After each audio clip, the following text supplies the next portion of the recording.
ನೀವು ಸಕ್ಸಸ್ ಆಗಬೇಕು ಅಂತ ಅಂದ್ಕೊಂಡ್ರೆ, ಆರೋಗ್ಯಕರವಾಗಿರಬೇಕು ಅಂತ ಅಂದ್ಕೊಂಡ್ರೆ, ರಿಚ್ಚಾಗಿ ಬದಲಾಗಬೇಕು ಅಂತ ಅಂದ್ಕೊಂಡ್ರೆ ನೀವು ಮಾಡಬೇಕಾಗಿರೋದು ಒಂದೇ. ಪ್ರತಿದಿನ ಬೆಳಗ್ಗೆ ನಿದ್ರೆಯಿಂದ ಎದ್ಮೇಲೆ ನಂತರ ನಾನು ಇರಬಾರ್ದು ಅಂತ ಅಂದ್ಕೊಳ್ಳೋದು. ಏನು ಮಾತಾಡ್ತಿದ್ಯಾ ಪುಷ್ಪ ಅಂತ ನೀವು ಅಂದ್ಕೊಳ್ಬೋದು.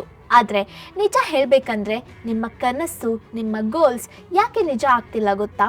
ನಾವು ಏನು ಅಂದ್ಕೊಳ್ತೀವಿ, ನಮ್ಮ ಕಷ್ಟಕ್ಕೆ, ನಮ್ಮ ಬ್ಯಾಡ್ ಲಕ್ಗೆ ಕಾರಣ ಬೇರೆ ಯಾರೋ ಅಂದ್ಕೊಳ್ತೀವಿ. ಆದರೆ ಪ್ರತಿದಿನ ಬೆಳಗ್ಗೆ ಕನ್ನಡಿಯಲ್ಲಿ ಕಾಣಿಸೋ ಆ ವ್ಯಕ್ತಿನೇ ನಿಜವಾದ ಕಾರಣ.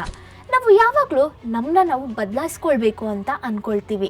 ಆದರೆ ಜೋ ಡಿಸ್ಪೆನ್ಸಾ ಒಬ್ಬರು ಫೇಮಸ್ ರೈಟರ್ ಏನು ಅಂದಿದ್ದಾರೆ ಅಂದರೆ, ನೀವು ಮಾಡಬೇಕಾಗಿರೋದು ನಿಮ್ಮನ್ನ ನೀವು ಬದಲಾಯಿಸ್ಕೊಳ್ಳೋದಲ್ಲ, ನಿಮ್ಮ ಹಾಗೆ ನೀವು ಇಲ್ಲದೆ ಇರೋದು. ಅದಕ್ಕೋಸ್ಕರ ಇವರು ಆ ವಿಷಯದ ಮೇಲೆ ಒಂದು ಬುಕ್ಕೆ ಬರೆದ್ಬಿಟ್ಟಿದ್ದಾರೆ, breaking a habit of being yourself ಅಂತ. ಇದನ್ನು ಕೇಳೋಕ್ಕೆ ಸ್ವಲ್ಪ ವಿಚಿತ್ರವಾಗಿ ಇಲ್ಲ ಆಧ್ಯಾತ್ಮಿಕವಾಗಿ ಅನ್ನಿಸ್ಬೋದು, ಆದರೆ ಇದು ಸೈನ್ಸ್. ನೀವು ದಿನದಲ್ಲಿ ಮಾಡೋ 95% ಕೆಲಸಗಳು ನಿಮ್ಮ ಮೈಂಡಲ್ಲಿ ಆಲ್ರೆಡಿ ಫಿಕ್ಸ್ ಆಗೋಗಿರೋ ಅಭ್ಯಾಸಗಳು, ನ್ಯೂರೋಲಜಿಕಲ್ ಹ್ಯಾಬಿಟ್ಸ್ ಅಂತ ಹೇಳ್ತಾರೆ. ನಾವು ಪಾಸ್ಟ್ ಅಂತ ಫೀಲ್ ಆಗ್ತಿರೋವರೆಗೂ ಫ್ಯೂಚರ್ನ ಸೃಷ್ಟಿಸ್ಕೊಳ್ಳೋಕ್ಕಾಗಲ್ಲ. ಅಂದರೆ ಹೊಸದಾಗಿ ಏನಾದರೂ ಮಾಡಬೇಕು, ಅದರಲ್ಲಿ ಗೆಲ್ಲಬೇಕು ಅಂದರೆ ಹಳೇದಾಗಿ ನಮ್ಮಲ್ಲಿ ಇರೋ ಹ್ಯಾಬಿಟ್ಸ್ ನಮಗೆ ಕೆಲಸಕ್ಕೆ ಬರಲ್ಲ. ಮತ್ತು ನೀವು ಕೆಲವು ವರ್ಷಗಳಿಂದ ಅಭ್ಯಾಸ ಮಾಡಿಕೊಂಡ ಹಳೆಯ ಅಭ್ಯಾಸಗಳನ್ನ ಮತ್ತು ಯೋಚನೆಗಳನ್ನ ಹೇಗೆ ಬ್ರೇಕ್ ಮಾಡಬೇಕು?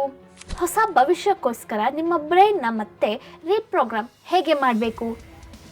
ವಿಡಿಯೋನ ಕಂಟಿನ್ಯೂ ಮಾಡೋಕ್ಕಿಂತ ಮುಂಚೆ ಒಂದು ಚಿಕ್ಕ ಪ್ರಶ್ನೆ. ನೀವು ಪ್ರತಿದಿನ ಬೆಳಗ್ಗೆ ಎದ್ದು ನನ್ನ ಲೈಫ್ ಯಾಕೆ ಹೀಗಿದೆ, ಚೇಂಜ್ ಆದರೆ ಚೆನ್ನಾಗಿರುತ್ತಲ್ಲ ಅಂತ ಅಂದ್ಕೊಳ್ತೀರಾ? ಹಾಗಿದ್ರೆ ಎಸ್ ಅಂತ ಕಮೆಂಟ್ ಮಾಡಿ.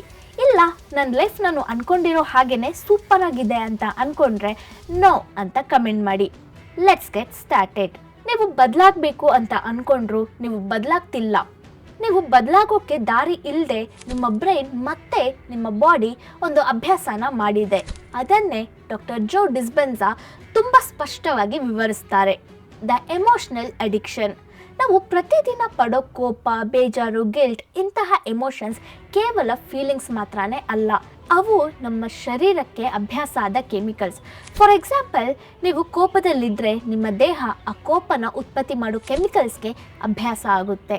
ನೀವು ಕೋಪದಲ್ಲಿಲ್ಲದೆ ಇದ್ದರೂ ನಿಮ್ಮ ಶರೀರ ಆ ಕೆಮಿಕಲ್ನ ಡಿಮ್ಯಾಂಡ್ ಮಾಡುತ್ತೆ. ಅಂದರೆ ನಿಮ್ಮ ದೇಹ ಆ ಹಳೆಯ ಎಮೋಷನ್ಗೆ ಗುಲಾಮನಾಗಿದೆ. ನಿಮ್ಮ ಶರೀರ ಈ ಹಳೆಯ ಎಮೋಷನ್ನ ಡಿಮ್ಯಾಂಡ್ ಮಾಡ್ತಿರೋ ಅಷ್ಟು ಕಾಲ ನೀವು ಯಾವಾಗಲೂ ಆ ಹಳೆಯ ಎಮೋಷನ್ಸ್ನ ಸೃಷ್ಟಿಸೋ ಕೆಲಸಗಳನ್ನ ಮಾತ್ರನೇ ಮಾಡ್ತೀರಾ. ನಿಮ್ಮ ಹಳೆಯ ಎಮೋಷನ್ಸ್ನ ರಕ್ಷಿಸ್ಕೊಳ್ಳೋದೇ ನಿಮ್ಮ ಲೇಜಿನೆಸ್ ಆಗಿ ಚೇಂಜ್ ಆಗಿಬಿಡುತ್ತೆ. ಇಲ್ಲಿ ನಾವು ತಿಳ್ಕೊಳ್ಬೇಕಾಗಿರೋದು ದ 95% ರೂಲ್. ಡಾಕ್ಟರ್ ಜೋ ಡಿಸ್ಪೆನ್ಸಾ ಅವರ ಪ್ರಕಾರ ನಮ್ಮ ಜೀವನದಲ್ಲಿ 95% ಕೆಲಸಗಳು ಗೊತ್ತಿಲ್ಲದೇ ಆಗಿಬಿಡುತ್ತೆ. ಬೆಳಗ್ಗೆ ಎದ್ದ ತಕ್ಷಣ ಮೊಬೈಲ್ ನೋಡೋದು, ಟ್ರಾಫಿಕಲ್ಲಿ ಕೋಪ ಪಡೋದು, ಇಲ್ಲ ನಿಮ್ಮ ಕೆಲಸನ ಪೋಸ್ಟ್ಪೋನ್ ಮಾಡೋದು, ಇವೆಲ್ಲ ಸಹ ನಿಮ್ಮ ಮೈಂಡಲ್ಲಿ ಆಲ್ರೆಡಿ ಫಿಕ್ಸ್ ಆಗೋಗಿರೋ ಒಂದು ರುಟೀನ್ ಪ್ರೋಗ್ರಾಮ್. ನೀವು ಕಾನ್ಷಿಯಸ್ ಆಗಿ ನಿಮ್ಮ ಹೊಸ ಗೋಲ್ಸ್ನ ಸೆಟ್ ಮಾಡ್ಕೊಳ್ತಿದ್ರು ನಮ್ಮ ಸಬ್ಕಾನ್ಷಿಯಸ್ ಮೈಂಡ್ ಹಳೆ ಪ್ರೋಗ್ರಾಮ್ನ ರನ್ ಮಾಡ್ತಿರುತ್ತೆ. ಅಂದರೆ ನೀವು ಫ್ಯೂಚರ್ನ ಕೋರ್ಕೊಳ್ತಿದ್ದೀರಾ, ಆದರೆ ನಿಮ್ಮ ಬಾಡಿ ಮತ್ತು ನಿಮ್ಮ ಬ್ರೈನ್ ಪಾಸ್ಟ್ನ ನಂಬಿಕೊಂಡು ಕೆಲಸ ಮಾಡ್ತಿದೆ. ಈ ಕಾಂಟ್ರಾಡಿಕ್ಷನ್ ನಿಮ್ಮನ್ನ ಚೇಂಜ್ ಆಗದೆ ಇರೋ ಹಾಗೆ ಸ್ಟಾಪ್ ಮಾಡುತ್ತೆ. ಮತ್ತು ಹೇಗೆ ನಾವು ಬದಲಾಗಬೇಕು ಅದನ್ನು ನಾವು ಈ ಬುಕ್ಕಲ್ಲಿರೋ ಕೆಲವು ಪಾಯಿಂಟ್ಸ್ನ ಮೂಲಕ ತಿಳ್ಕೊಳ್ಳೋಣ. ಮೊದಲು, ದ ಅಬ್ಸರ್ವಿಂಗ್ ಸೆಲ್ಫ್. ನೀವು ನಿಮ್ಮ ಹಳೆಯ ಅಭ್ಯಾಸಗಳಿಗೆ ಗುಲಾಮರಾಗಿದ್ದೀರಾ ಅಂತ ಇವಾಗ ಗೊತ್ತಾಗಿದೆ. ಇದರಿಂದ ಹೊರಗೆ ಬರಬೇಕಂದ್ರೆ ಮೊದಲು ನೀವು ನಿಮ್ಮ ಬ್ರೈನ್ ರನ್ ಮಾಡ್ತಿರೋ ಆಟೋಮ್ಯಾಟಿಕ್ ಪ್ರೋಗ್ರಾಮ್ನ ಗಮನಿಸಬೇಕು. ನೀವು ನಿಮ್ಮ ಹಳೆಯ ಅಭ್ಯಾಸಗಳನ್ನ ಬ್ರೇಕ್ ಮಾಡಬೇಕು ಅಂದರೆ ನೀವು ಅದನ್ನು ಹಳೆಯ ಅಭ್ಯಾಸವಾಗಿ ಬದಲಾಗದೆ ಇರೋ ಹಾಗೆ ನೋಡ್ಕೊಳ್ಬೇಕು. ಅದನ್ನು ಹೇಗೆ ಮಾಡಬೇಕು ಅಂತ ತಿಳ್ಕೊಳ್ಳೋಣ. ಮೊದಲು, ಪ್ರಾಕ್ಟೀಸ್ ಕಾನ್ಷಿಯಸ್ ಅವೇರ್ನೆಸ್. ನೀವು ಪ್ರತಿದಿನ ಎಲ್ಲ ಕೆಲಸವನ್ನು ರೋಬೋಟ್ನ ಹಾಗೆ ಮಾಡ್ತಿದ್ದೀರಾ. ಬೆಳಗ್ಗೆ ಎದ್ದ ತಕ್ಷಣ ಫೋನ್ ನೋಡೋದು, ನಿಮಗೆ ಇಷ್ಟ ಇಲ್ಲದೆ ಇರೋರ ಬಗ್ಗೆ ಆಲೋಚಿಸೋದು, ಕೆಲಸನ ಪೋಸ್ಟ್ಪೋನ್ ಮಾಡೋದು, ಇವೆಲ್ಲ ನಿಮ್ಮ ಪ್ರೋಗ್ರಾಮಲ್ಲಿ ಭಾಗವಾಗಿ ಬದಲಾಗೋಗಿದೆ. ಸೊ ಇವತ್ತಿನಿಂದ ನೀವೊಂದು ಡಿಟೆಕ್ಟಿವ್ನ ಹಾಗೆ ಥಿಂಕ್ ಮಾಡಿ. ನೀವು ಕೋಪ, ಲೇಜಿ ಅಥವಾ ಗಿಲ್ಟಿಯಾಗಿ ಫೀಲ್ ಆಗೋ ಪ್ರತಿ ಸರಿ ಕಾನ್ಷಿಯಸ್ ಆಗಿ ನಾನು ಈ ಆಲೋಚನೆಯನ್ನು, ಈ ಎಮೋಷನ್ನ ಯಾಕೆ ಚೂಸ್ ಮಾಡಿಕೊಂಡೆ ಅಂತ ಕ್ವೆಶ್ಚನ್ ಮಾಡ್ಕೊಳ್ಳಿ. ಇದು ಸ್ವಲ್ಪ ಕಷ್ಟನೇ, ಆದರೆ ಟ್ರೈ ಮಾಡಿ. ಕೋಪ ಬಂದಾಗ, ಲೇಜಿನೆಸ್ ಬಂದಾಗ ನಿಮ್ಮನ್ನ ನೀವು ಈ ಪ್ರಶ್ನೆ ಕೇಳ್ಕೊಳ್ಳಿ. ಕನಿಷ್ಠ ಥಿಂಕ್ ಮಾಡೋಕ್ಕೆ ಫೋರ್ಸ್ ಮಾಡಿ. ಯಾಕಂದರೆ the power of observation normal ಆಗಿರಲ್ಲ.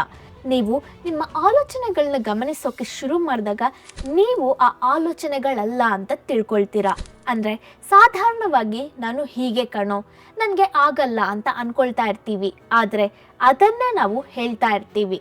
ಅಂದರೆ ನಮ್ಮ ಎಮೋಷನ್ಸ್ನೇ ಅದು ನಾವು ಅಂತ ಅಂದ್ಕೊಳ್ತೀವಿ, ನಮ್ಮ ಆಲೋಚನೆಗಳನ್ನೇ ನಾವು ಅಂತ ಅಂದ್ಕೊಳ್ತೀವಿ. ಆದರೆ ಯಾವಾಗ ಆ ಮೂಮೆಂಟಲ್ಲಿ ನಮಗೆ ಕೋಪ ಬಂದಾಗ ಇಲ್ಲ ಬೇರೆ ಯಾವುದೋ ಎಮೋಷನಲ್ಲಿ ಇದ್ದಾಗ ನಾವು ಕ್ಲೋಸಾಗಿ ಅಬ್ಸರ್ವ್ ಮಾಡ್ತೀವೋ, ಒಂದು ಡಿಟೆಕ್ಟಿವ್ನ ಹಾಗೆ ಕ್ವೆಶನ್ ಮಾಡ್ಕೊಳ್ತೀವೋ, ಆವಾಗ we are not our thoughts are emotions ಅಂತ ಅರ್ಥ ಮಾಡ್ಕೊಳ್ತೀವಿ. ಹಳೆಯ ಪ್ರೋಗ್ರಾಮಿಂದ ಸ್ವಲ್ಪ ಹೊರಗೆ ಬರ್ತೀವಿ. ಇದನ್ನು ನಿಮ್ಮ ಹಳೆಯ ಅಭ್ಯಾಸದಲ್ಲಿ ನೀವು ಸಾಧಿಸಿರೋ ಮೊದಲ ಸಕ್ಸಸ್ ಆಗಿ ನೋಡಿ. Next, the scrolling timer technique. ನಿಮ್ಮ ಆಲೋಚನೆಗಳನ್ನ ಗಮನಿಸೋದ್ರ ಜೊತೆಗೆ ನಿಮ್ಮ ಶಾರೀರಿಕ ಅಭ್ಯಾಸಗಳನ್ನ ಸಹ ಕಂಟ್ರೋಲ್ ಮಾಡಬೇಕು. ಯಾಕಂದರೆ ನಿಮ್ಮ ಬಾಡಿ ಲೇಸಿ ಆಗಿದೆ ಅಂದರೆ ನಿಮ್ಮ ಮೈಂಡ್ ಸಹ ಲೇಸಿ ಆಗಿಬಿಡುತ್ತೆ. ಸೊ ನಿಮ್ಮ ಮೊಬೈಲ್ಗೆ ಅಥವಾ ಸೋಷಿಯಲ್ ಮೀಡಿಯಾಗೆ ಒಂದು ಸ್ಕ್ರೋಲಿಂಗ್ ಟೈಮರ್ನ ಸೆಟ್ ಮಾಡ್ಕೊಳ್ಳಿ. ಫಾರ್ ಎಕ್ಸಾಂಪಲ್, ನೀವು ಸೋಷಿಯಲ್ ಮೀಡಿಯಾನ ಓಪನ್ ಮಾಡಿದ ಕೂಡಲೇ 10 ಇಲ್ಲ 15 ನಿಮಿಷ ಅಂತ ಟೈಮರ್ನ ಸೆಟ್ ಮಾಡ್ಕೊಳ್ಳಿ.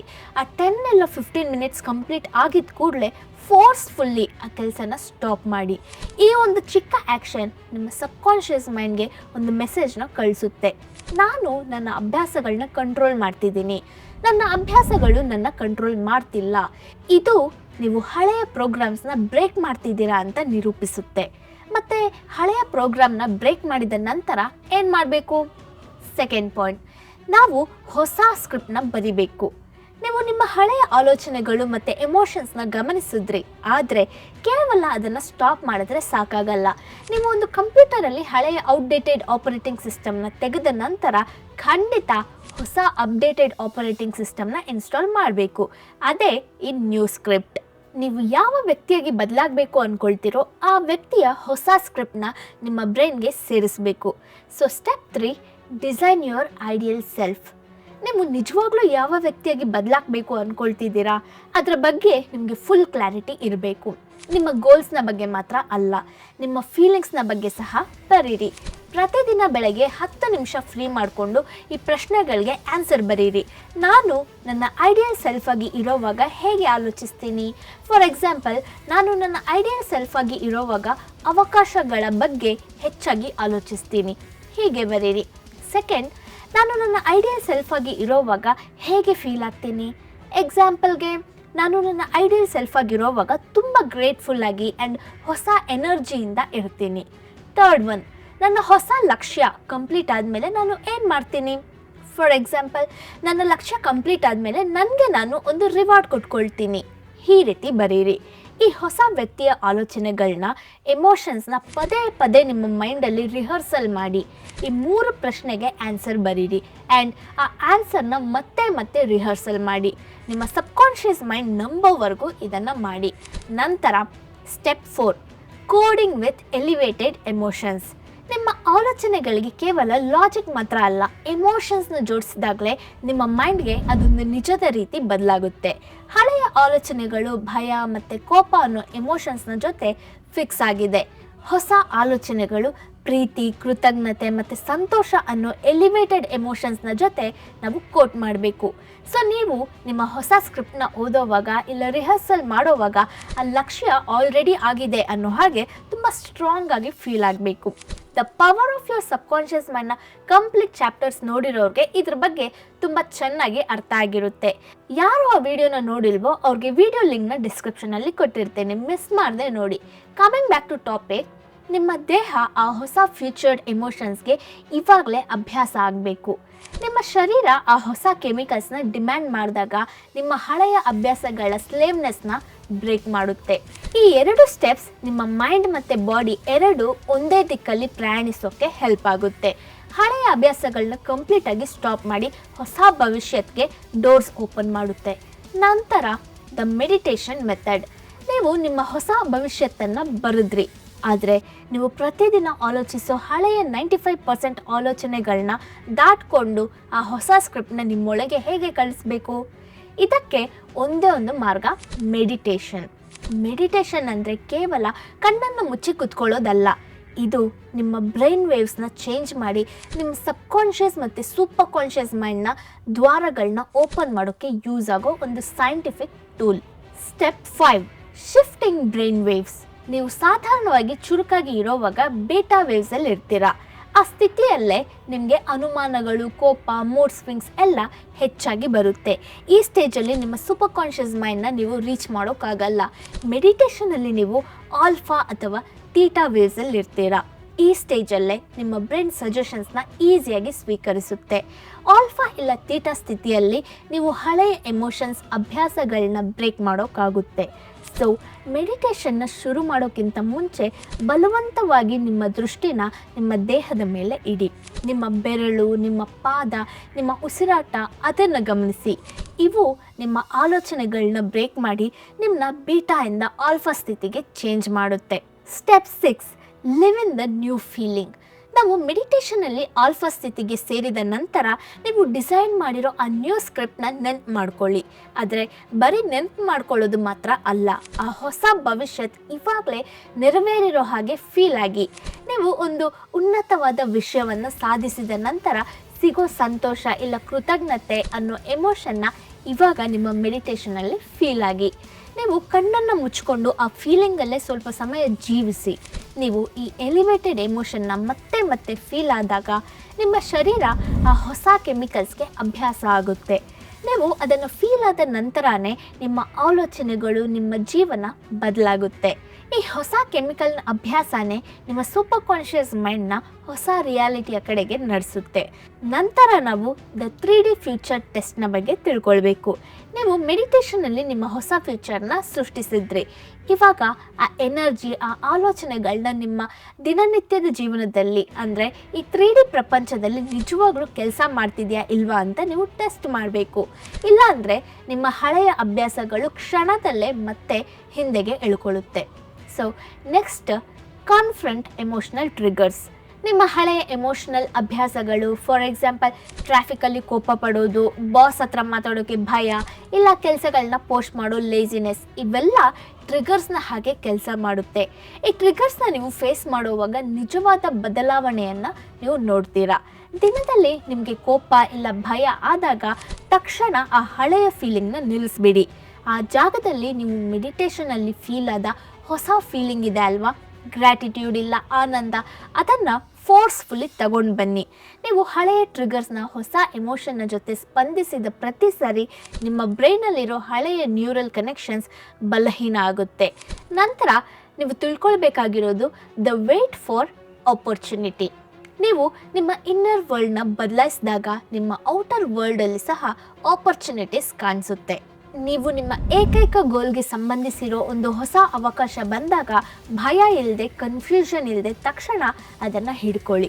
ನಿಮ್ಮ ಹೊಸ ಆಲೋಚನೆಗಳಿಗೆ ಅನುಗುಣವಾಗಿ ನೀವು ತಗೊಳ್ಳೋ ಪ್ರತಿ ಆ್ಯಕ್ಷನ್ ನಿಮ್ಮ ಹೊಸ ಭವಿಷ್ಯತನ್ನ 3D ಪ್ರಪಂಚದಲ್ಲಿ ದೃಢಪಡಿಸುತ್ತೆ. ಈ ಕ್ಷಣದಲ್ಲಿ ಹಳೆಯ ಭಯ ಹೊಂದಿರೋ ಲೇಜಿನೆಸ್ ತೋರಿಸ್ತೀರಾ, ಇಲ್ಲ ಹೊಸ ನಂಬಿಕೆಯಿಂದ ಕೂಡಿರೋ ಆ್ಯಕ್ಷನ್ ತಗೊಳ್ತೀರಾ, ಇದನ್ನು ನೀವು ಥಿಂಕ್ ಮಾಡಬೇಕು.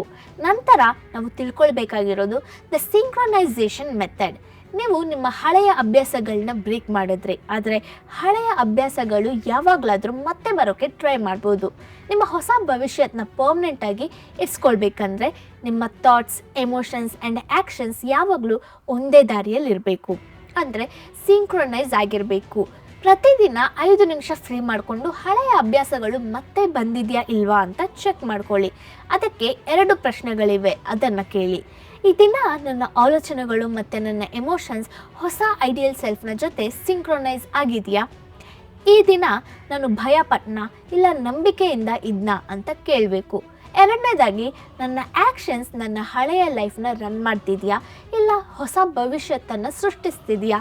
ಲೈಕ್ ನಾನು ಹೆಚ್ಚಾಗಿ ಮೊಬೈಲ್ನ ಸ್ಕ್ರೋಲ್ ಮಾಡ್ತಿದ್ದೀನಾ ಇಲ್ಲ ನನ್ನ ಮೇನ್ ಗೋಲ್ನ ಬಗ್ಗೆ ನಾನು ಏನಾದರೂ ಮಾಡಿದ್ನಾ ಅನ್ನೋದ್ರ ಬಗ್ಗೆ ಕೇಳಿ. ಈ ಚೆಕಿಂಗ್ನ ಮೂಲಕ ನೀವು ಮಿಸ್ಟೇಕ್ ಮಾಡಿರೋ ಹಾಗೆ ಗುರುತಿಸಿದ್ರೆ ನಿಮ್ಮನ್ನ ನೀವು ಬ್ಲೇಮ್ ಮಾಡ್ಕೊಳ್ಬೇಡಿ. ನಿಮ್ಮ ಹಳೆಯ ಅಭ್ಯಾಸಗಳನ್ನ ಗುರುತಿಸಿ ಆ ಕ್ಷಣದಲ್ಲೇ ಆ ಆಲೋಚನೆನ ನಿಲ್ಲಿಸಿ ಹೊಸ ಎಲಿವೇಟೆಡ್ ಎಮೋಷನ್ನ ತಗೊಂಡು ಬನ್ನಿ. ಈ ಚಿಕ್ಕ ಕರೆಕ್ಷನ್ ನಿಮಗೆ ನಾಳೆಯ ಸಕ್ಸಸ್ನ ಕೊಡುತ್ತೆ. ಆ್ಯಂಡ್ ಕೊನೆಯದಾಗಿ ಎಂಡ್ ವಿತ್ ಗ್ರ್ಯಾಟಿಟ್ಯೂಡ್. ನಿಮ್ಮ ಮೈಂಡ್ನ ಪ್ರೋಗ್ರಾಮ್ ಮಾಡೋಕ್ಕೆ ಅತ್ಯಂತ ಶಕ್ತಿವಂತವಾದ ಎಮೋಷನ್ ಯಾವುದಾದ್ರೂ ಇದೆ ಅಂದರೆ ಅದು ಕೃತಜ್ಞತೆ, ಗ್ರ್ಯಾಟಿಟ್ಯೂಡ್. ಈ ಎಮೋಷನ್ ಸೂಪರ್ ಕಾನ್ಷಿಯಸ್ ಮೈಂಡ್ನ ಜೊತೆ ಹೆಚ್ಚು ವೇಗವಾಗಿ ಕನೆಕ್ಟ್ ಆಗುತ್ತೆ. ನೀವು ಆ ದಿನ ಮುಗಿಸೋವಾಗ ಹೊಸ ಭವಿಷ್ಯತ್ ಇವಾಗಲೇ ನೆರವೇರಿದ್ದಕ್ಕೆ ಮತ್ತು ನೀವು ಈ ಚಾನ್ಸಸ್ನ ತಗೊಂಡು ಬಂದಿದ್ದಕ್ಕೆ ಮನಸ್ಫೂರ್ತಿಯಾಗಿ ಗ್ರ್ಯಾಟಿಟ್ಯೂಡ್ ಆಗಿ ಫೀಲ್ ಆಗಿ. ಕೃತಜ್ಞತೆಯ ಜೊತೆ ನಿದ್ರೆ ಮಾಡಿದಾಗ ನಿಮ್ಮ ಮೆದುಳು ರಾತ್ರಿ ಮೊತ್ತ ಆ ಹೊಸ ಭವಿಷ್ಯತನ್ನ ಬಲಪಡಿಸೋ ಹಾಗೆ ಮಾಡುತ್ತೆ. ನೀವು ನಿದ್ರೆಯಲ್ಲಿ ಸಹ ನಿಮ್ಮ ಭವಿಷ್ಯತನ್ನು ಸೃಷ್ಟಿಸ್ತೀರಾ. ಇದು ನೀವು ಹಳೆಯ ಅಭ್ಯಾಸನ ಶಾಶ್ವತವಾಗಿ ಬ್ರೇಕ್ ಮಾಡಿರೋ ಹಾಗೆ ಆಗುತ್ತೆ. ಸೊ ನೆನ್ಪಿಟ್ಕೊಳ್ಳಿ, ಹಳೆಯ ಅಭ್ಯಾಸನ ಬ್ರೇಕ್ ಮಾಡಿ ಹೊಸ ಭವಿಷ್ಯತನ್ನು ಸೃಷ್ಟಿಸ್ಕೊಳ್ಳಿ. ಸೊ ನಿಮ್ಮ ಜೀವನವನ್ನು ಬದಲಾಯಿಸೋಕ್ಕೆ ನೀವು ಪ್ರಪಂಚದಲ್ಲಿರೋ ಎಲ್ಲ ಬುಕ್ಸ್ನ ಓದಬೇಕು ಅನ್ನೋ ಅವಶ್ಯಕತೆ ಇಲ್ಲ. ನೀವು ಮಾಡಬೇಕಾಗಿರೋದು ಒಂದೇ, ಪ್ರತಿದಿನ ಬೆಳಗ್ಗೆ ಕನ್ನಡಿಯಲ್ಲಿ ಕಾಣಿಸೋ ಆ ಹಳೆಯ ನೀವು ಅನ್ನೋ ಅಭ್ಯಾಸನ ಬ್ರೇಕ್ ಮಾಡಬೇಕು. ಯಾಕಂದರೆ ನಿಮ್ಮ ಶರೀರ ಮತ್ತು ಮೆದುಳು ಎರಡು ಹಳೆಯ ಅಭ್ಯಾಸ, ಕೋಪ ಅನ್ನೋ ಕೆಮಿಕಲ್ ಸ್ಲೇವರಿಗೆ ಅಭ್ಯಾಸ ಆಗೋಗಿದೆ. ನಾವು ಈ ವಿಡಿಯೋದಲ್ಲಿ ಮಾತಾಡಿಕೊಂಡ ಒಬ್ಸರ್ವಿಂಗ್ ಸೆಲ್ಫ್, ನಿಮ್ಮ ಹಳೆಯ ಆಲೋಚನೆ ಮತ್ತು ಎಮೋಷನ್ಸ್ನ ಒಂದು ಹಳೆಯ ಡಿಟೆಕ್ಟಿವ್ನ ಹಾಗೆ ಗಮನಿಸಿ. ನೀವು ಆ ಆಲೋಚನೆಗಳಲ್ಲ ಅನ್ನೋದನ್ನು ಗುರುತಿಸಿ. ಹಾಗೆ ನ್ಯೂ ಸ್ಕ್ರಿಪ್ಟ್, ನೀವು ಯಾವ ವ್ಯಕ್ತಿಯಾಗಿ ಬದಲಾಗಬೇಕು ಅಂದ್ಕೊಳ್ತೀರೋ ಆ ಹೊಸ ಭವಿಷ್ಯತನ್ನ ಸ್ಪಷ್ಟವಾಗಿ ಬರೀರಿ. ಗ್ರ್ಯಾಟಿಟ್ಯೂಡ್ ಮತ್ತು ಆನಂದ ಅನ್ನೋ ಎಲಿವೇಟೆಡ್ ಎಮೋಷನ್ಸಿಂದ ಅದನ್ನು ಕೋಟ್ ಮಾಡಿ. ಹಾಗೆ ಮೆಡಿಟೇಷನಲ್ಲಿ ಆಲ್ಫಾ ಸ್ಟೇಟ್ಗೆ ಹೋಗಿ ನಿಮ್ಮ ಹೊಸ ಸ್ಕ್ರಿಪ್ಟ್ನ ಸಬ್ಕಾನ್ಷಿಯಸ್, ನಿಮ್ಮ ಸೂಪರ್ ಕಾನ್ಷಿಯಸ್ ಮೈಂಡಲ್ಲಿ ಡೈರೆಕ್ಟಾಗಿ ಇನ್ಸ್ಟಾಲ್ ಮಾಡಿ. ಹಾಗೆ 3D ಫ್ಯೂಚರ್, ನಿಜ ಜೀವನದಲ್ಲಿ ಎಮೋಷ್ನಲ್ ಟ್ರಿಗರ್ಸ್ನ ಫೇಸ್ ಮಾಡಿದಾಗ ಹಳೆಯ ಫೀಲಿಂಗ್ಸ್ನ ಸ್ಟಾಪ್ ಮಾಡಿ ಹೊಸ ಫೀಲಿಂಗ್ಸ್ನ ಜೊತೆ ರಿಯಾಕ್ಟ್ ಮಾಡಿ. ಹಾಗೆ ಸಿಂಕ್ರೊನೈಸೇಷನ್ ಮೆಥಡ್, ಡೈಲಿ ಚೆಕ್ ಮಾಡಿ ನಿಮ್ಮ ಆಲೋಚನೆಗಳು, ನಿಮ್ಮ ಎಮೋಷನ್ಸ್ ಮತ್ತು ನಿಮ್ಮ ಆ್ಯಕ್ಷನ್ಸ್ ಯಾವಾಗಲೂ ಒಂದೇ ದಾರಿಯಲ್ಲಿ ಹೋಗ್ತಾ ಇದೆಯಾ ಅಂತ. ಫೈನಲ್ ಮಾತು ಏನಂದರೆ, ಈ ಬದಲಾವಣೆಗೆ ಯಾವಾಗಲೂ ಕಷ್ಟಪಡಬೇಕಾಗಿರೋ ಅವಶ್ಯಕತೆ ಇಲ್ಲ. ಪ್ರತಿದಿನ 1 ನಿಮಿಷದ ಜೊತೆ ನಿಮ್ಮ ಹಳೆಯ ಅಭ್ಯಾಸನ ಬ್ರೇಕ್ ಮಾಡೋಕ್ಕಾದರೆ ಸಾಕು. ಹೀಗೆ ನೀವು ಒಂದು 21 ಡೇಸ್ ಮಾಡಿ ನೋಡಿ, ಡೆಫಿನೆಟ್ಲಿ ಒಳ್ಳೆ ರಿಸಲ್ಟ್ ಕಾಣಿಸುತ್ತೆ. ಯಾಕಂದರೆ ಬದಲಾವಣೆ ಅನ್ನೋದು ದೊಡ್ಡ ಕೆಲಸ ಏನಲ್ಲ, ಅದು ನಿಮ್ಮ ಕಾನ್ಷಿಯಸ್ನೆಸ್ಸಿಂದ ತಗೊಳ್ಳೋ ಒಂದು ಚಿಕ್ಕ ನಿರ್ಧಾರ. ನೀವು ಇವಾಗ ಥಿಂಕ್ ಮಾಡೋದನ್ನು ಸ್ಟಾಪ್ ಮಾಡಿ. ನೀವು ಬದಲಾಗಬೇಕು ಅಂದ್ಕೊಳ್ಳೋ ಆ ಹೊಸ ವ್ಯಕ್ತಿಯ ಒಂದೇ ಒಂದು ಚಿಕ್ಕ ಆ್ಯಕ್ಷನ್ನ ಇವಾಗಲೇ ತಗೊಂಡು ಬನ್ನಿ. ಹೊಸ ಭವಿಷ್ಯತನ್ನು ಇವಾಗಲೇ ಸೃಷ್ಟಿಸಿ. ಆ್ಯಂಡ್ ಗೈಸ್, ಈ ವಿಡಿಯೋ ನಿಮಗೆ ಇಷ್ಟ ಆಯಿತು, ಹಾಗೆ ನಿಮ್ಮ ಫ್ಯಾಮಿಲಿ ಆ್ಯಂಡ್ ಫ್ರೆಂಡ್ಸ್ಗೆ ಯೂಸ್ ಆಗುತ್ತೆ ಅಂದರೆ ಅವ್ರಿಗೆ ಮಿಸ್ ಮಾಡದೆ ಶೇರ್ ಮಾಡಿ. ಥ್ಯಾಂಕ್ಸ್ ಫಾರ್ ವಾಚಿಂಗ್ ಆ್ಯಂಡ್ ವಿಡಿಯೋಗೆ ಲೈಕ್ ಮಾಡೋದನ್ನು ಮರಿಬೇಡಿ. ನಿಮ್ಮನ್ನ ಇನ್ನೊಂದು ವಿಡಿಯೋದಲ್ಲಿ ಮೀಟ್ ಆಗ್ತೀನಿ. ಅಂಟಿಲ್ ದೆನ್ ಟೇಕ್ ಕೇರ್, ಬಾಯ್.